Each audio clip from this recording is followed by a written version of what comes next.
It was a pretty special one, wasn't it? It was all the way up on high in Sierra Nevada, if you remember, Brian. He can do it on a difficult day, we know that. He's highly talented, this young Dutchman. Oh, he's super, and that's why in his Grenadiers signed him up. The strength he had, as you say, in the Volta last year, but I think now in his Grenadiers, their plan is coming to fruition. They can sit back, they are there.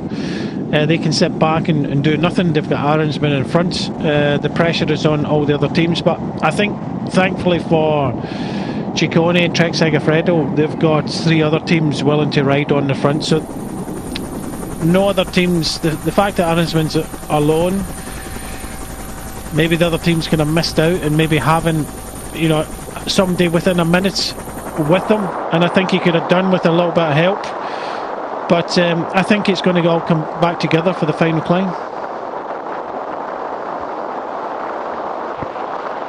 Welcome to you television viewers joining us on stage 4 of the 5 days in the Tour of Valencia. It's the final big mountain day today, 3,500 metres of climbing. We had 182 kilometres on the clock to ride today between Burriana and Altura, well, just above Altura in La Cueva Santa. 2 times up the climb to the finish. They've already been through the finish line once with around 65 kilometres to go today, and 23 riders went through the finish line ahead of the peloton with a gap of about 2.5 minutes. Including them, 3 riders dangerous to the general classification. Mollema, who's now been swallowed back up.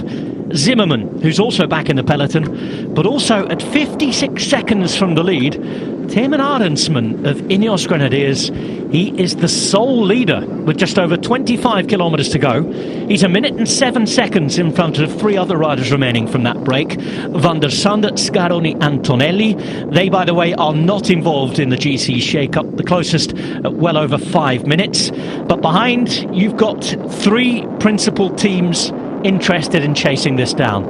They're at 1 minute and 41 seconds at the moment. They include the race leader Giulio Ciccone of Trek Segafredo in the multicoloured jerseys, mainly in red here. The Bahrain victorious team of Pale Bilbao. He's second at 3 seconds, and you can see the defending champions team, Alexander Vlasov, who is third at 6 seconds.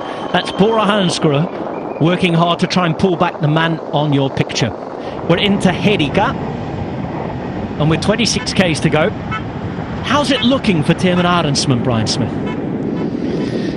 I wouldn't say it's looking good, purely because you've got the situation where 4 teams are now riding into front, and they're not riding into front with, you know, older team. You've got Bahrain victorious, Bora Hansgrohe, Movistar, Trek, all 4 strong teams, very capable of putting 1 or 2 riders up and bringing it all back together. So I still think that, you know, it is going to come back together before this final climb, and we're going to see the GC battle play out on the final climb. It's just a pity that some of these teams didn't have a rider in the breakaway to go with Arensman, because that was a huge difference. So you've got Ineos Grenadiers played their plan out, and it's went perfectly for them. It's just a pity that nobody went with Arensman when he did, because if you had a rider from Bahrain or Bora in the mix, or even, you know, Movistar, that would have made a huge amount of difference. But with 4 strong teams riding, I don't think they'll make a mistake today. They made a mistake yesterday, but when you consider that the team of Bora Hansgrohe with Vlasov sitting in 3rd place at 6 seconds, you've got Bilbao and Landa for Bahrain victorious at 3 and 10 seconds. Aramburu Star, he's at 10 seconds, so it's going to be a little bit difficult, but he does have a good kick on him. You've got to remember that this bonus sprints with 2 and 1 left, because I do think that potentially Arensman could hold on to that point, but after that I think it's going to be very difficult for him. So the bonuses will come into play for sure. The finish and the Meta Volante is coming up potentially tomorrow, so but this is really helping Trek Segafredo. I think coming into this they would be worrying about only have 5 riders, but the fact that other teams are prepared to ride means that and the GC is so close, because anybody can win it, I think it's playing into the hands of Ciccone. And if he has the same form that he had a couple of days ago, Rob, he's going to be very difficult to beat. We saw him take the yellow jersey in the Tour de France for 2 days, didn't we? He took it finishing second to Dylan Teuns, if you remember. I think it was the debut of the Super Planche des Belles Filles, wasn't it? The extra little bit of climb on the top of the Planche des Belles Filles. That was in 2019. He lost it 2 days later, if you remember, to that brilliant swashbuckling performance by Alaphilippe, the exhibition, when he went away with Pinot, I think it was, towards the end in Saint-Etienne. But Giulio Ciccone, 3 times a Giro stage winner, has never won a stage race overall. And believe it or not, it's actually difficult to believe given how consistent he is. Peyo Bilbao hasn't either. He's at 3 seconds behind. We do know, though, the third man on the podium at the minute is the defending champion in this particular race. Now then, Scaroni caught, Tonelli caught. Does that mean that Van der Sande is somewhere out there still in front of them? No, he was caught just before, Rob. So he was just caught just a moment ago, so it's gone all together, which is over a minute. It really is unfortunate that the other teams didn't play the same move as Ineos there and put a rider with them. Easier said than done, but I think the Ineos plan is played out quite well today. Okay, they still have to kind of finish it off with Carlos Rodriguez and Theo Gegenhardt. Be interesting to see who they go with, because I really did think that Theo was the strongest of the riders on the second stage. Movistar are helping to commit here. Alex Aramburu at 10 seconds. Do they think he can hang on and win a sprint? Now that really would be something on an uphill finish for a rider who's considered a sprinter who can climb. Let's see. Well, I think they're thinking of the Metavolante bonuses as well.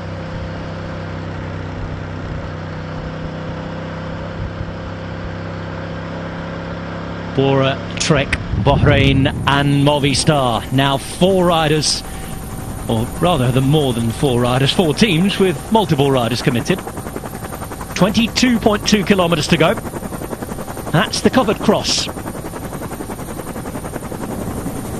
Just outside of Jerica. We're in the north of the Valencian community today. Started just west of the famous football town of Villarreal, and inland in the province of Castellón, north of Valencia city itself, in the Sierra de Calderona. 56 seconds is the gap, and 56 seconds was the gap at the start of the day between Arensman and Ciccone. It's looking better and better for the yellow jersey, isn't it? It is. It's worked out really well for him. You know, we had a bit of movement yesterday, and I think it was a little bit critical of, you know, the other teams chasing Thomas Gloag instead of, you know, leaving it up to Trek Segafredo. And again, it's played into the hands today. Having Mollema was, you know, they played a blinder with that, forcing the hand of the other teams. They're having to do a little bit of work now, of course, because Arensman is. But look at the others. Because it's so close in general classification, it just pulls everybody into it. But I think the fact that Movistar and Bahrain, they want to push on, I think, a little bit more. But, you know, Vlasov can turn a good bit of speed as well. So this bonus sprint, it looks as if the peloton are really interested in this one.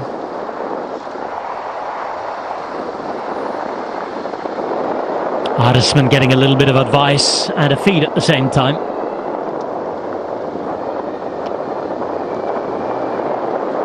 It's his first adventure in an Ineos Grenadiers jersey.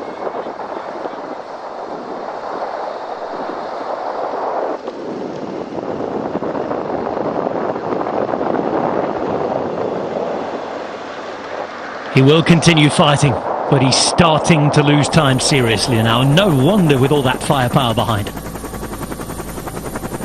Yeah, they don't need to chase this hard, Rob. I think it's a bonus sprint that they're really thinking of.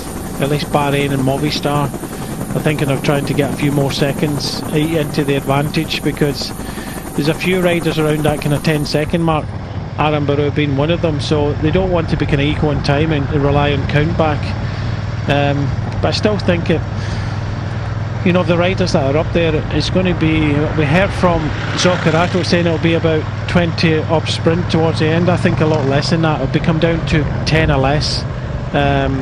And I think the bonuses are really going to count, and it's still going to be close going into tomorrow. But you don't want to think about tomorrow and have to try and control things. I think the sprinter teams will, but I think it could be another exciting stage.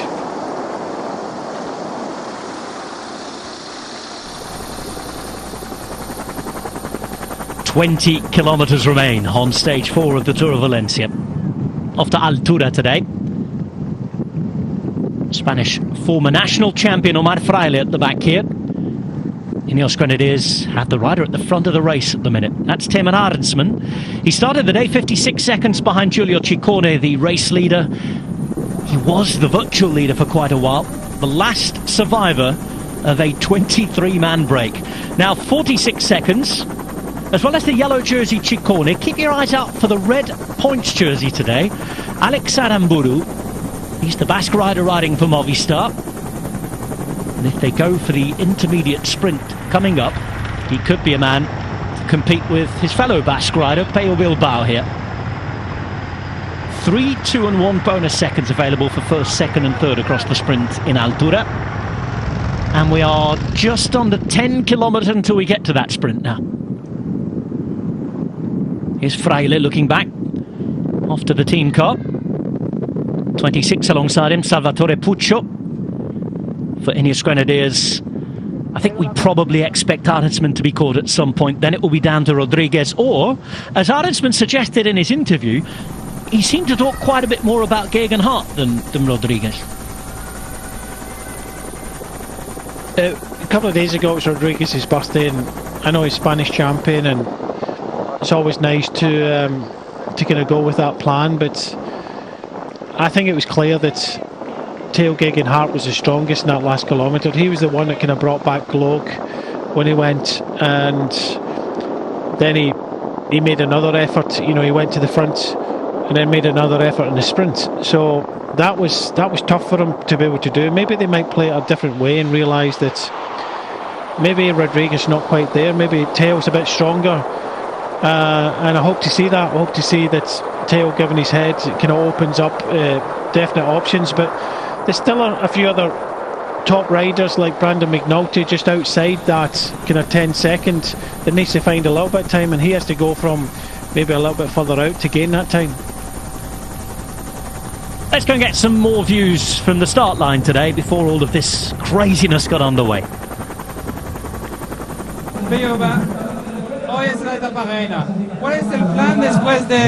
What's the plan after the last couple of days? Pello Bilbao. Well, I think it's a simple plan. I think there's not too many ways to win, and the victory's going to come from the final few metres, really, with maybe a really small sprint. It's going to be difficult to surprise anyone. So I think we saw in the last few days that we've had quite a lot of work in the race, and but if you come with a really strong team like us, people are going to look at us, and we hope that we can, after the work we've done this week, we can finish the job. What about the last climb? What can you tell us about the last climb? Well, it's a last climb that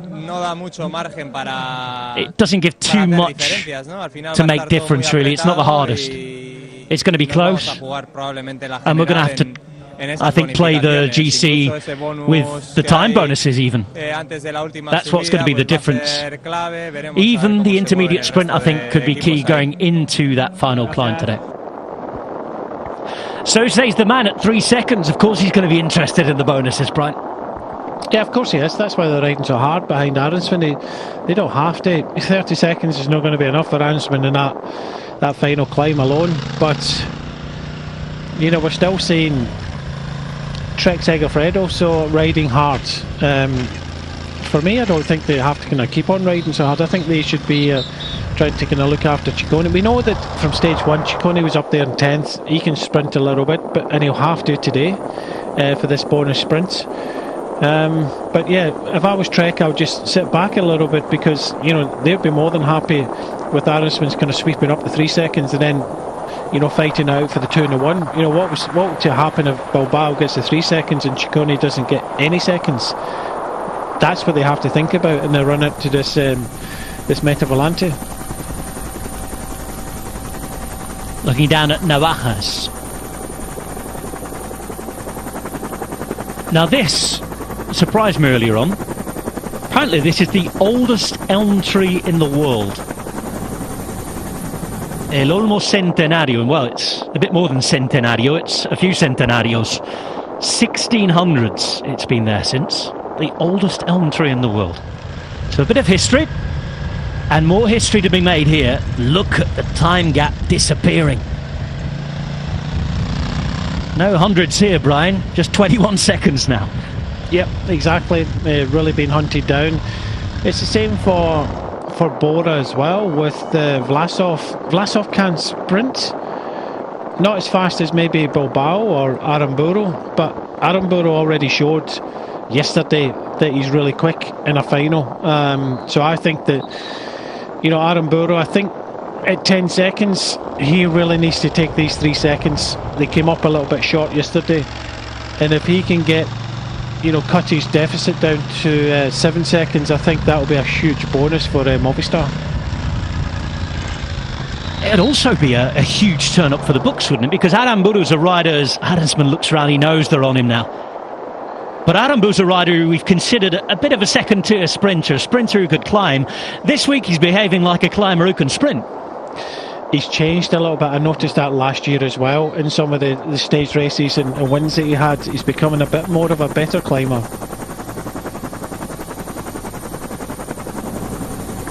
Movistar have had a great start to the season. More top 10s than any other team so far this year. 26 of them.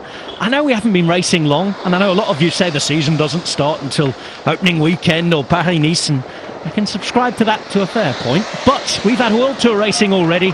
This is becoming a more important race, and Movistar are racing behind to put Aramburu in with a chance to take bonus seconds here and pull off what would be a real surprise if he were to do this against some of the top GC riders in the world. Ciccone is looking for those bonus seconds as well, as is Alexander Vlasov, who won this race a year ago today, plus Pello Bilbao at 3 seconds from the lead. These teams worked hard all week. They're just 12 seconds now behind Timon Arendsman, who was part of a 23-man breakaway and who very briefly was the virtual leader of this race. Just 11 seconds here.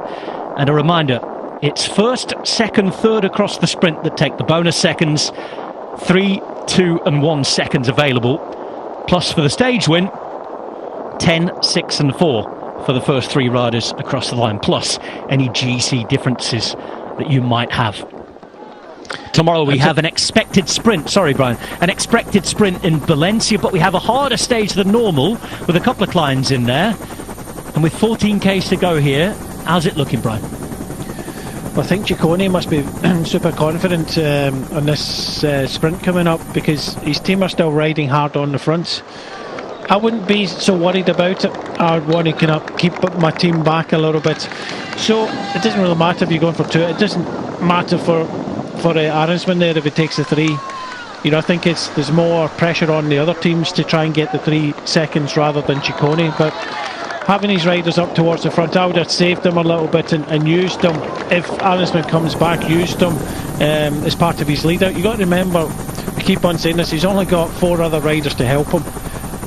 So the 2 there riding on the front, which leaves, you know, another Ellison is not really like a lead out man as such. So I think Ciccone might have to do something himself, but I think it shows that Ciccone is also interested in this sprint. When I say sprint, it's an uphill sprint, which we see in this part of the world. So it's not a kind of flat sprint, it's uphill. But definitely we're going to see the GC guys really go for this one, which is going to be exciting. Now that time gap we're being shown is all over the place here. We were told 10 seconds a minute ago. I tell you, they haven't slowed down behind, I can promise you that. We've also seen the neutral service car pushed out of the gap. So we'll take that with a pinch of salt at the minute.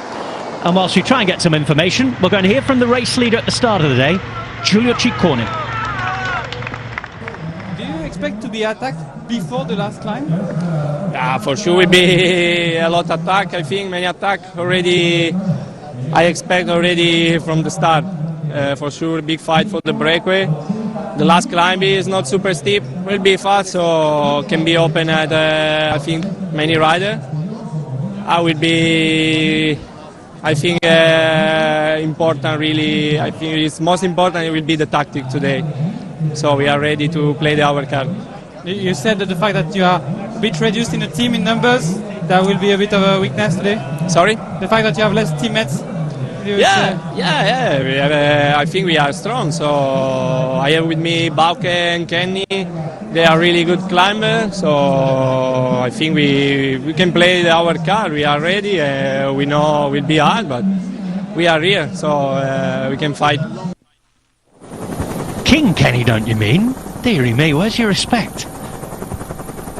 Joking aside, that gap has finally readjusted. And it's 14 seconds. And if we look on this shot, we might be able to see Arensman just up the road. There he is.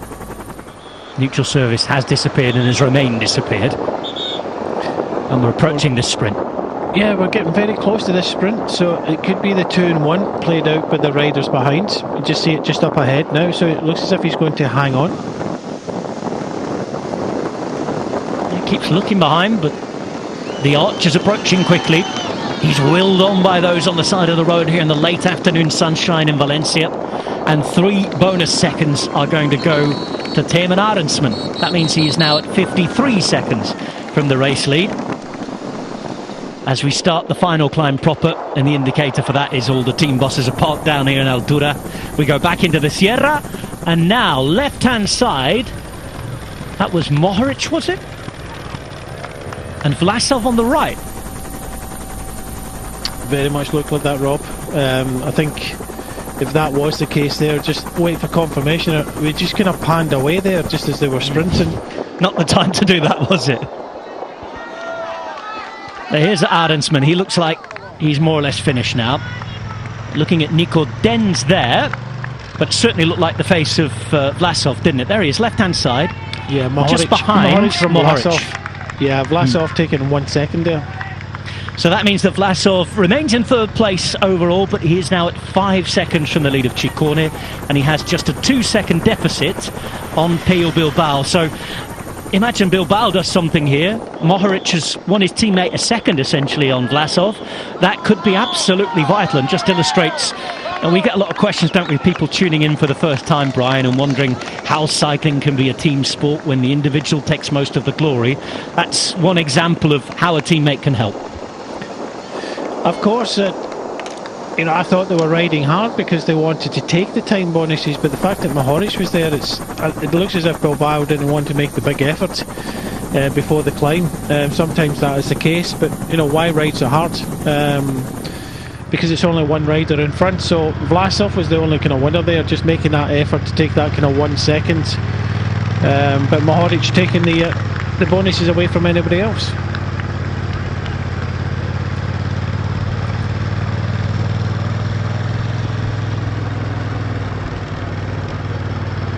Defending champion Alexander Vlasov shows his strength a year to the day since he won this race last year. He's taken 1 single second in the intermediate sprint, and he's just put his team to work at the start. Bob Jungels, Nico Denz starting to ride for Bora Hansgrohe, and Teeman Arensman just conserving his gap for the minute as they begin the final climb of the day, Brian. Yeah, 10-kilometre board banner coming up just in front of him, and he's done a good ride today. He's kept the pressure off his team. If he wasn't in front, Enes Grenadiers might have been riding. So I think, good job to Arensman, good job to Enes Grenadiers, the way they've ridden this, which means that, they haven't put their nose in the wind today. Apart from Arensman, they can sit back and, Omar Friley was in the breakaway as well, but most of the GC contenders, most of the team have sat back, and it's all come down to the last climb for them. We heard from Arensman that was always going to be the case.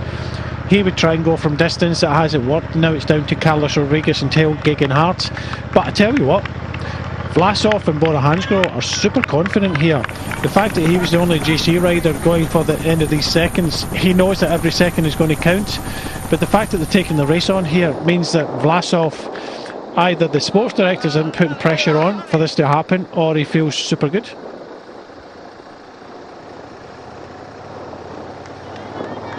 As you pointed out, Brian, Unfortunately, we didn't get to see that intermediate sprint, and we haven't seen a replay yet. However, I've seen it reported online, as we see a move here now from UAE Emirates. Looks like Marc Soler. But I've seen it reported online that Vlasov might have taken second place in that sprint. If that's the case, it's 2 seconds. As Soler looks behind, and we start to get action on this final climb. Of course, we have to wait for confirmation of what happened with that bonus second, either graphically or with a replay. But the suggestion online through the various live tickers is that 2 seconds might have gone to Vlasov there. Yep. That makes it a little bit more interesting as well. We'll just wait for confirmation on that. From some of the stuff that we're seeing, it could be the case, but we'll wait for official confirmation on it. But there's a stage winner for grabs, and this is what Soler's trying to do. Soler is a little bit down in the general classification, but you would think, at 30 seconds, he is a bit of a danger. But he's that sort of rider. He's doing what Arensman has done, going a little bit from distance, but Arensman went for further distance. But this is what I'm saying, if he'd have been with Arensman, if he'd have been in the breakaway, then it could make a huge amount of difference. So they haven't done any riding today, UAE. They've kind of sat back, and now Soler is deciding that he might not be able to compete with some of the other riders on this final climb. Brandon McNulty certainly can, but it's just put a little bit more spice into this final. Oh, this is denomination of origin, Marc Soler, isn't it? This is exactly what his ticket says. This is his description. Attacking riding. Swashbuckling stuff. If it comes off, it comes off. If it doesn't, oh well, it doesn't matter. He's got his teammate Brandon McNulty, who's the best placed overall. They are bossing the team classification as well, by the way, UAE Emirates, because they've also got Rafał Majka at 30 seconds, Soler at 30 seconds, Ulisi at 30 seconds as well. They did have Novak in the breakaway today, the Slovenian, but they are being pursued actively by Bora Hansgrohe here, and it's not going to happen, at least for now, for Marc Soler. No, and like you said, the riders that were in UAE close in general classification, if they'd have got themselves in that breakaway, gone with Arensman, it could have changed. Here we things. go. Pardon me, Brian. There is the confirmation. Intermediate sprint did see Alexander Vlasov finishing in second place. So the updated general classification in the top three is that Giulio Ciccone leads. At 3 seconds you have Pello Bilbao of Bahrain, and the team who are doing the racing here at the front in their green jerseys, Alexander Vlasov, defending champion, he is now at 4 seconds from the overall race lead, and the overall race leader is just on the right hand side of your picture, yellow jersey on his back. That's Giulio Ciccone, the Italian, who at 28 years of age has won 3 Grand Tour stages. He's worn the yellow jersey in the Tour de France, but he's got one big box to tick off in his career yet. And you'd expect him to do it with the type of rider he is, Brian. He's not yet won a stage race. No, he looked really good the other day. He had, the biggest zip left in his legs at the end of the stage. Whether he'll have it today, it's one of these situations where he's that sort of a kind of attacking rider, very good follower, and can capitalise very quick at the finish. Vlasov has showed that he's quick, but while these other teams ride, Ciccone, if you'd have said come into the final climb in the peloton altogether, he would have taken that all day long. The one thing that it would have worried Trek Segafredo is the tactics that would have been played out by other teams. I think Ineos got the right man in the breakaway, but many of the other teams didn't, and that didn't put the pressure on, which allowed the other teams to pretty much help Trek Segafredo. Sometimes these things happen, sometimes they don't. So the tactical play of Ineos hasn't worked today as yet, purely because the others didn't really kind of do the same thing. But it's all going to come down to this final climb now, Rob. Nico Denz reduced the group quite a bit, didn't he? But he's just finished his turn, and it's time for Bob Jongels now. 6.5 kilometres remain. It's the final 3 kilometres of this climb that really pose the most difficulty in terms of gradient. 7%, 8%, that sort of thing. And you can just see where we're heading. It's sort of almost falls flat here, isn't it? It's sort of 3% at the minute, 4%. And it just rises above. We get a little bit further up that road. That's where the nastier gradients begin. But it's ridden quickly here.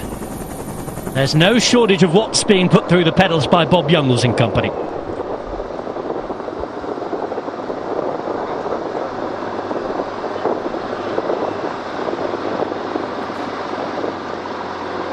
Bob Youngles at the front, Bora Hansgrohe sitting on his wheel.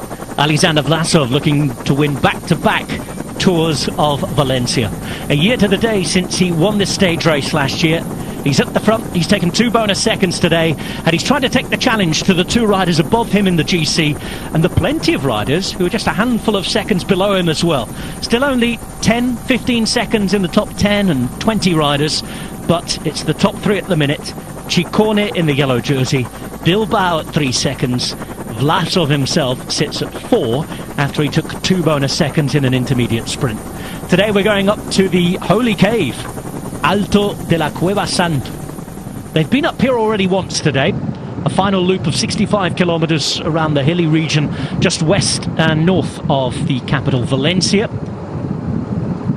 And we're here with these riders left, trying to sort out the general classification. It's been thinned down, Brian, after a 23-man break went away. A few scares for the yellow jersey with dangerous riders up there. Trek Segafredo have it all to do, but there's plenty of other teams who can challenge. This is anybody's race. Unfortunately, in this race, I'm going to say it, that it's been active all day, and I would have loved to have, seen line to line in this sort of kind of stage race, because, for the last few days it has been active and it's been really, really interesting and intriguing. Early on today we had a huge breakaway. It's been kind of fast all day, and it's been wearing down. It's not been easy for anybody. This is half the peloton we've got left in the race. There's many riders that are well down the roads, hopefully trying to get inside the time limit. But I tell you what, this is kind of ballsy move here from Bora Hansgrohe. They are really confident, and sometimes a little bit psychological, that when they dominate this at the front, when they take a 2-second bonus, it starts to get into the head of the other riders that are up there in the general classification and puts pressure on them. David de la Cruz on the left hand side, just letting go. He's been in the breakaway today. 83 alongside him, Battistella also being dropped now. And 132 there of Caja Rural. Fernando Barceló, who was in the break today, also losing contact. It's Bob Youngles on the right as we look at it. Matteo Fabro, the Italian climber, just behind him in the green jersey. But on the left as we look at it now, the right-hand side of the road, UAE Emirates are there. Through the centre, you've got Movistar and Ineos Grenadiers. It's a 4-way fight just for the front of the road. It's a several-way fight for the general classification, because Bahrain are approaching as well. 4.8 kilometres to go. And Bob Youngles is done for the day. Yeah, it just means now that if you're a little bit further down in the general classification, you're not going to move up. If you weren't up there in the second stage, I very much doubt you'll be up there in this stage today. So I think if you were, like the Aronsman, looking for 56 seconds, or Soler looking for 30 seconds, I don't think that's really going to happen for anybody. It's going to come down to a kind of handful of seconds, and more importantly the bonuses, because I think this will be a very kind of small group finish, sprint at the top, just like we've seen in stage 2. I think Ciccone with the yellow jersey on has to be still one of the favourites here, because he's not had to do anything. But the same can be said about Ineos Grenadiers. If they switch around to Theo Gegenhardt rather than the Spanish champion Carlos Rodriguez, I think they might get some better reward. We're just over a kilometre from the hardest ramps, and then it's consistently 7% to the finish. 2 green jerseys at the front for Bora are Fabro and Kemna. If you're looking for Vlasov, the man who's third overall at 4 seconds from the lead, he's sitting closely to the red jersey Aramburu. We know he's probably, if he reaches the finale today, the fastest finisher. And he's not far off the yellow jersey, of course, Ciccone. Vlasov, of course, wearing number 1 on his back, as we now see Ineos Grenadiers start to go to work. Yeah, it's the rider that was in the breakaway earlier on, Omar Friley, but you have to say, Rob, that Bahrain Victorious have put off a hell of a lot of work in this race. They've ridden on the front for many, many of these stages. Even today they were riding again. They must be getting maybe a little bit frustrated. They're so close, aren't they? And this is going to be a big stage for them. If they don't kind of take this jersey, they'll be thinking, what do we have to do? We put so much effort in. But it's about doing it clever as well. And let's not discount some of the other riders that are up there. We've seen Uno X coming up in the yellow as well on the right hand side, and their white jersey just behind them. So there's, but I have to say, I'm really interested to see what Thomas Globe does. And just as you say that, Brian, as if on cue, the yellow and black jerseys, the Killer Bees from Jumbo-Visma, appear at the front as well.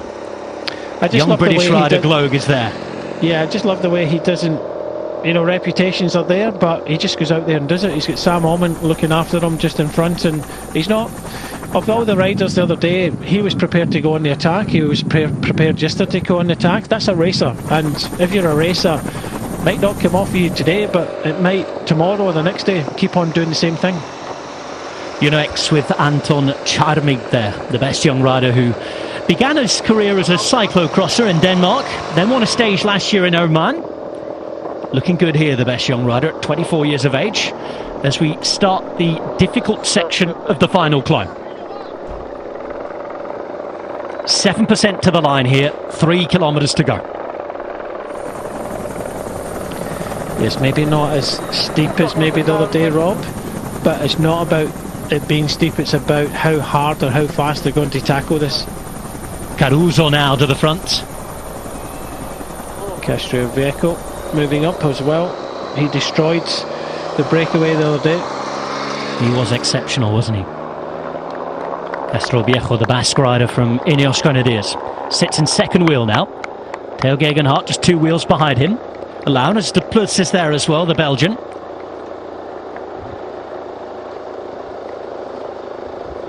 It's Castroviejo who takes over from Caruso. And this peloton thinning out all the time. Gebrezabier just going backwards there for Trek Sagafredo. That's 1 man less now for the yellow jersey. 2.5 kilometres to go.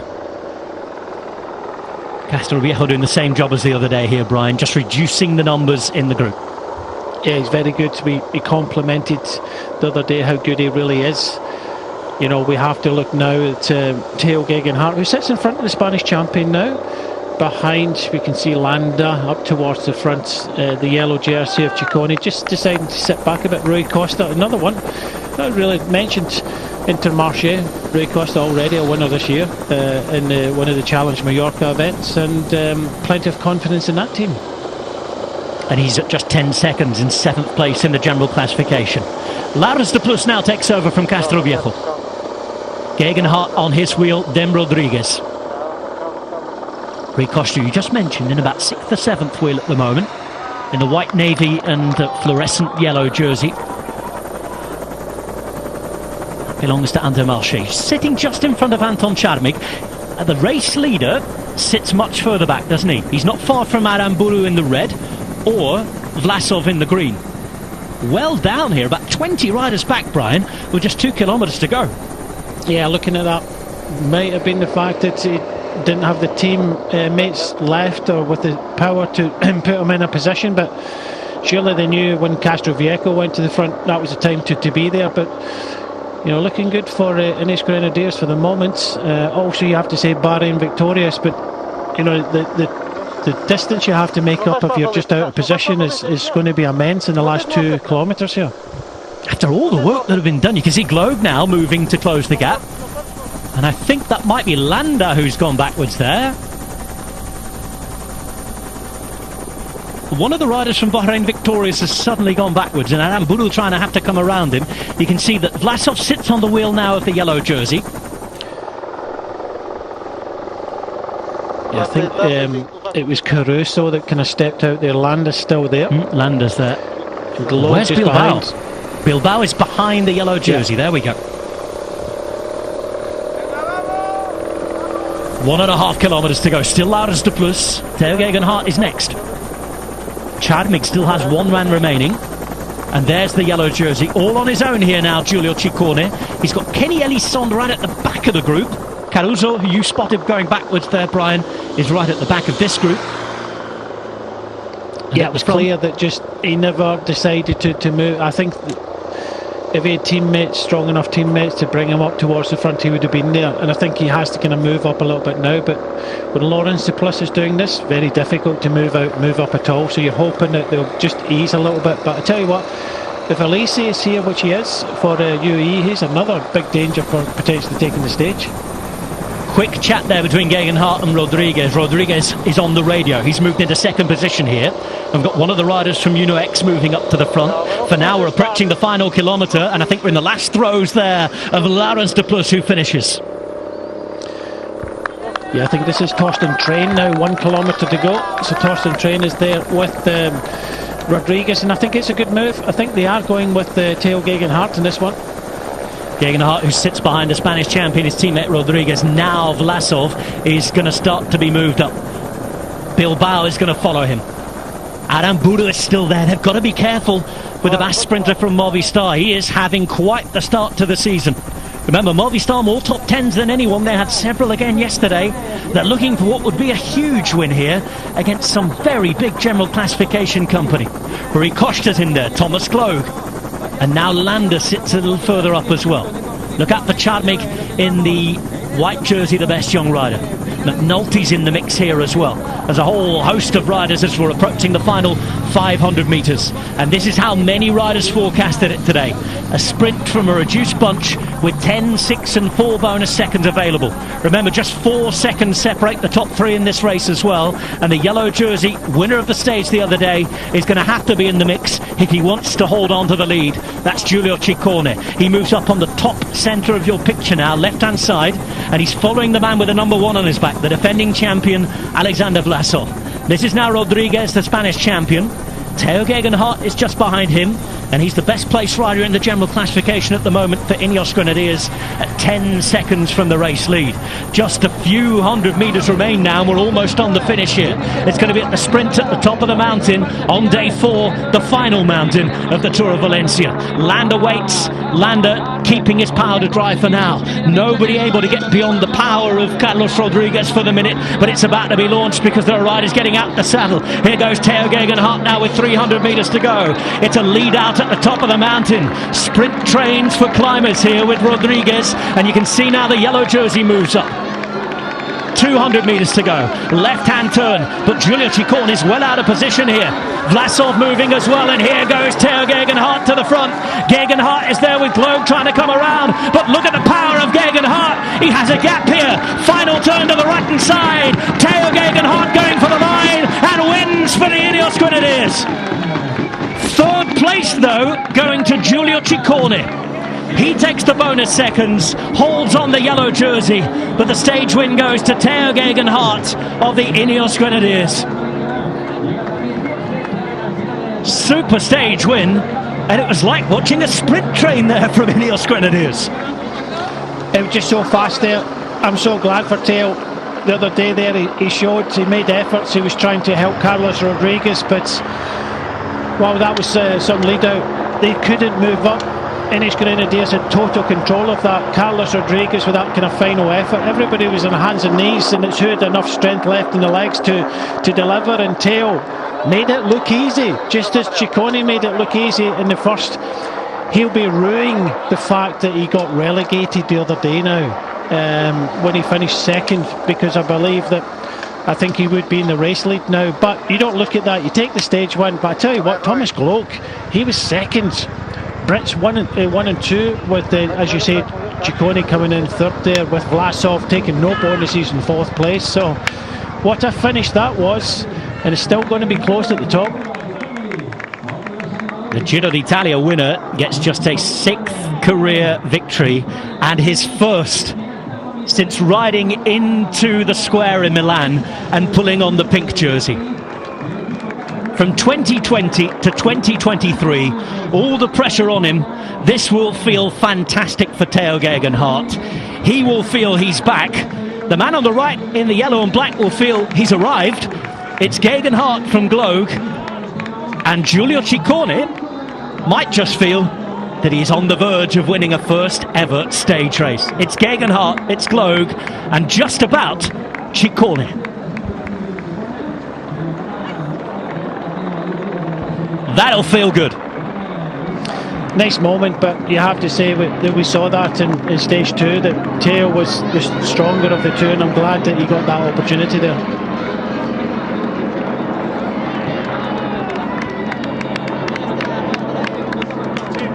After no wins since October 2020, it's next to the Holy Cave at the top of the mountains, where there's divine intervention for Teo Gegenhardt.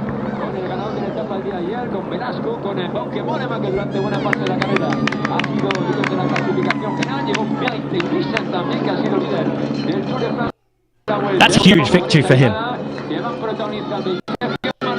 It's the way they took it as well, Rob. The fact that they took it on from the front. Just look at where Ciccone was. Ciccone is, in the middle. Going round this kind of technical finish, you really want to be as close as possible. So he's 5-6 bike lengths behind Teo. And when Teo goes, look at the distance he has to try and make up. He's probably going as quick as Teo. But the thing is, he didn't have the team to lead him out like he did. Castroviejo, Duclos, with Rodriguez at the end, that made the difference. That made it a hell of a lot easier. Of course you have to finish it off, and he finished it off in style, just like Ciccone did in stage 2. But what a great finish that was. Good win for Teo. We saw he was stronger than Carlos Rodriguez the other day, and I'm glad they gave him that opportunity. But others, just a little bit too far back, didn't have the same team, didn't have the same strength as Ineos there, and that made the big difference. Quite a few headlines at the top of the mountain. Teo has taken it.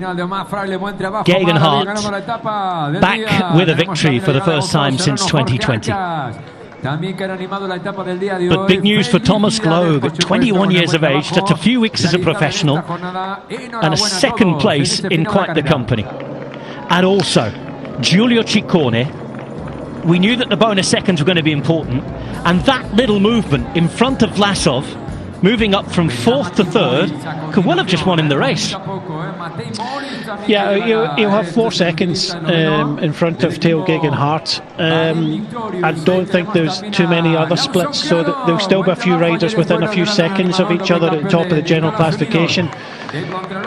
We know that Teo would be leading if he hadn't been relegated the other day, but you can't think of that. You just have to go into tomorrow. He's got his win. I just think it could be rather more interesting tomorrow. We do have, just looking at it now, just the one Meta Volante before the sprint finish. I think it's going to be very difficult to take any seconds back, so it does look as if Ciccone is in the box seat here to win the overall. Teo Gegenhardt wins stage 4 to the Cueva Santa. He's beaten Thomas Gloag and Giulio Ciccone. Last year's overall winner Vlasov in 4th place and just missing out on the bonuses. And that's what it does to the general classification. Giulio Ciccone leads by 4 seconds. Brian Smith's got his maths right. Teo Gegenhardt in 2nd. Pello Bilbao is now in 3rd. Vlasov at 4th place, Gloag at 8 seconds as well, with Costa, Landa and Aramburu still up there as well. Top 10 for him in this particular race, in this company, is still a very, very good result.